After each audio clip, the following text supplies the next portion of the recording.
Ya, di penjara ada sebuah peraturan aneh. Setiap kali seseorang meninggal, kepala penjara akan membakar telapak kakinya dengan api. Tapi meski sudah dibakar cukup lama, si orang tua itu sama sekali tidak bereaksi. Melihat hal itu, kepala penjara pun memerintahkan bawahannya untuk mengurus jenazahnya. Para sipir menutupi tubuhnya dengan kain kafan, berniat mengangkatnya keluar setelah makan. Namun mereka tidak tahu, semua ini diam-diam disaksikan oleh seorang narapidana lain dari dalam terowongan. Begitu para sipir pergi, pria itu langsung merangkak keluar dengan tidak sabar. Melihat teman satu sel yang telah menemaninya selama 8 tahun kini telah tiada, ia pun langsung hancur. Mati di penjara ini, bukankah itu juga takdirnya sendiri? Setelah menatap tubuh si orang tua, tiba-tiba ia mendapat sebuah ide nekat yang perlahan mulai terbentuk di benaknya.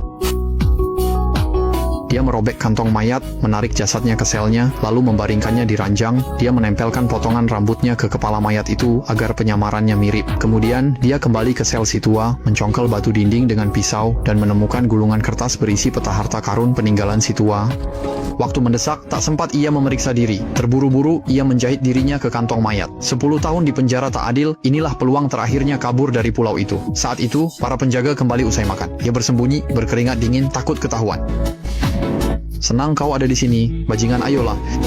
Ayo kita selesaikan saja. Meski kantong itu terasa sangat berat, para penjaga tidak curiga. Mereka segera membawa kantong tersebut ke atap. Di sana, agar mayat tidak mengapung, mereka mengikatkan bola besi besar. Setelah selesai, para penjaga mengangkat kantong itu ke tepi tembok benteng, lalu melemparkannya ke bawah.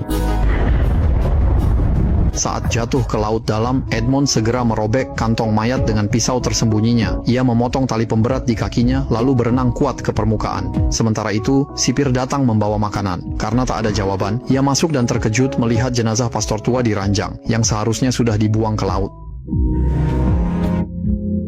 Ketika kepala penjara dengan panik bergegas ke sel, mencongkel batu bata yang longgar, dan menemukan terowongan rahasia mereka berdua, semuanya sudah terlambat. Karena Edmond, yang sangat mahir berenang, telah berhasil menyeberangi lautan. Pada saat ia kembali menginjakkan kaki di tanah kebebasan, pria yang telah dipenjara selama 14 tahun karena fitnah ini, telah terlahir kembali dengan hasrat balas dendam yang membara. Untuk menghindari penjaga penjara, Edmond tidak berani berlama-lama setelah mendarat dan segera menyelinap ke rumah seorang petani. Ia buru-buru menemukan beberapa pakaian compang-camping di lemari, dan kemudian dengan tergesa-gesa mengganti seragam penjara yang melambangkan penghinaan dan penderitaan. Namun saat ia dengan tergesa-gesa ingin merapikan dirinya, ia tiba-tiba terkejut melihat wajah asing dan penuh penderitaan di cermin. Sudah 14 tahun lamanya, ia tidak pernah bercermin. Penjara dan penderitaan di dalamnya telah membuat pemuda yang dulu penuh semangat itu berubah total, hingga tak dikenali lagi. Namun saat itu ia tak sempat bersedih, karena mendengar para petani di luar akan segera pulang. Edmond buru-buru memasukkan 2 barang berharganya yang tersisa ke dalam saku, lalu pergi dengan tergesa-gesa seperti burung yang ketakutan. Setelah merapikan diri secara sederhana, ia mengandalkan ingatan samar untuk kembali ke kota kecil tempat ia dulu tinggal. Saat itu, keinginannya yang paling mendesak adalah mencari tahu kabar ayahnya yang selama ini menjadi satu-satunya sandaran